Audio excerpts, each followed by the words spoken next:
ബ്ലോക്കായി. എന്താ പറ്റിയത്? യഥാർത്ഥത്തിൽ എന്താ സംഭവിച്ചത്? You fall, I morning fall, very pain. നല്ല വേദന ഉണ്ടോ എന്ന് ചോദിക്കുമായേ. ഞാൻ ഫോണിൽ പറഞ്ഞതല്ലേ പേടിക്കാനൊന്നും ഇല്ലാന്ന്, പിന്നെ എന്തിനാ ഇത്ര ടെൻഷൻ? ചൈനക്ക് എന്തെങ്കിലും അപകടം പറ്റിയാൽ കേരളത്തിന് അത് താങ്ങാൻ പറ്റില്ല. അപ്പോ ഇതൊരു ഇന്റർനാഷണൽ ആശങ്കയാണല്ലേ? ഈ സ്വപ്നവും യാഥാർത്ഥ്യവും തമ്മിൽ ഇത്ര ബന്ധമുണ്ടാവുമെന്ന് വിചാരിച്ചില്ല. എന്ത് സ്വപ്നം? അത് വേറൊരു സ്വപ്നം. ഈ വിവരം അറിഞ്ഞ ഉടനെ ഇങ്ങോട്ട് പോരേണ്ടി വന്നതുകൊണ്ട് ഒന്നും വാങ്ങാൻ പറ്റിയില്ല. എന്ത് വാങ്ങാൻ? അല്ല, ഒരു രോഗിയെ കാണാൻ വരുമ്പോ അതൊക്കെയല്ലേ അതിന്റെ മര്യാദ. ഞാൻ പോയി കുറച്ച് ആപ്പിൾ ഓറഞ്ചോ കൊണ്ടുവരാം. അയ്യോ, ഒന്നും വേണ്ട. എന്തെങ്കിലും വേണമെങ്കിൽ ഞാൻ വാങ്ങിച്ചു കൊടുത്തോളാം. എന്നിട്ട് മുകുന്ദേട്ടൻ വാങ്ങിച്ചെന്നാ പറയാം. അതായാലും മതി. ഈ നാട്ടിൽ നിന്ന് വേലം വൈദ്യരുടെ പഞ്ചജീരക ഗുണം വരുത്തിച്ചു കൊടുത്താലോ?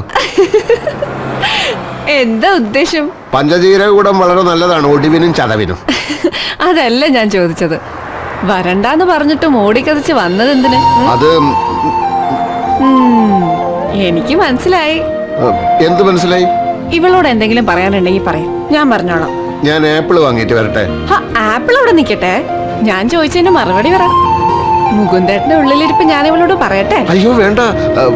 പിന്നെ അങ്ങനെ എന്തെങ്കിലും പറയാനുണ്ടെങ്കിൽ തന്നെ ഞാനത് നേരിട്ട് പറഞ്ഞോളാം. അതാണല്ലോ അതിന്റെ ഒരു സുഖം. മുകുന്ദേട്ടൻ ഏത് ഭാഷയിലാ പറയാൻ പോണേ? അത് പിന്നെ അത് പറയാനുള്ള ചൈനീസ് ഭാഷ മായ എനിക്ക് പഠിപ്പിച്ചു തന്നാ മതി.